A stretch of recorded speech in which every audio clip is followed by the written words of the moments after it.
Hey, it's the Empire, Geoboxing Empire, Backstone Boxing. Now, man, the knot has been tied, man. It's official, man. Andy Ruiz's dad expects to hire Eddy Reynoso as the trainer. If you guys didn't know, that's Canelo Alvarez's trainer right now, or one of his assistant trainers that trains Canelo. And this is a really big deal because I talked about it before. Canelo has a team of fighters basically with him, so when they train together, they learn together. Usually with fighters, when they have a group of elite fighters around them, they tend to learn from their fighters, right? Think of someone like the Crump Gym. All their fighters are elite level fighters. Or someone like Emmanuel Stewart, he trains so many fighters over all that time. Something's become inherent in the way you fight because all the fighters essentially have the same style. That being said, Andy Ruiz is set to train with this guy, and this is a really big deal because if you actually look in box record or whatever, right, Andy Ruiz, he drops a lot of weight and then he gains a lot of weight, right? There's times in his career, like in the Anthony Joshua fight, he was 283. But if you look back, in 2016, this guy was in the 240s, the low 240s or around the 240s, right? He was, when he fought Kevin Johnson, not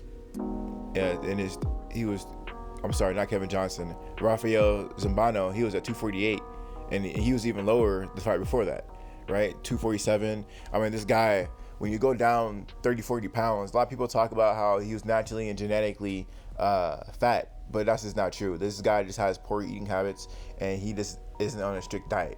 And if he can lose that weight in between fights and fluctuate 30, 40 pounds in between fights, that means he's just not on a strict diet, and he needs to watch what he eats. And training with this guy will definitely help his diet out. Because like I said, if you're in the same camp with these people, you can be eating together, party together, and all that stuff. It's like family, right? So this is a really big deal, man. I'm really excited for Andy Ruiz.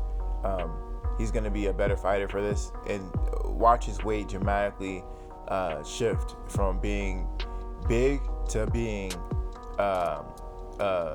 more in shape, faster, quicker Andy Ruiz. So we're going to see how this whole thing unfolds, man. If you didn't know, Canelo Alvarez fights like in California. He trains over there. He trains in Big Bear. But who knows, man? Maybe he might have a training camp in Mexico. This could be big for Andy Ruiz's career. Now, if you guys didn't know, when Canelo tested positive for clenbuterol, he was saying he was eating meat from Mexico. That being said, Canelo does train out of Mexico sometimes, and this can really boost Andy Ruiz's stardom because he won't not only be in California, but he'll be training in Mexico as well. So I'm really excited for Andy Ruiz, man. A lot of people say he's not a big name, but how can you not be a big name after you knock the guy out and then you lose a decision fight against the fighter? Yeah, it wasn't a close decision, but this was one of the heaviest Andy Ruiz came in his career. It was a career high for him with his weight, and I think when he comes in shape and he comes ready for his next fight, he's definitely going to be a better fighter. I'm really glad he didn't pick Teddy Atlas, because Teddy Atlas was really going to do nothing for Andy Ruiz. So this is a really big deal, man. So we're going to see how his career unfolds. Big things happening for Andy Ruiz right now. Will he take a big fight soon, or will he just take it easy and just get used to his trainer? Maybe he might learn some new techniques from this guy. We'll see how it all unfolds. Let me know how you guys feel about it, though. I thought I'd talk about it. Like, comment, subscribe. This is the Empire. Geoboxing Empire. Peace. Boxing Empire.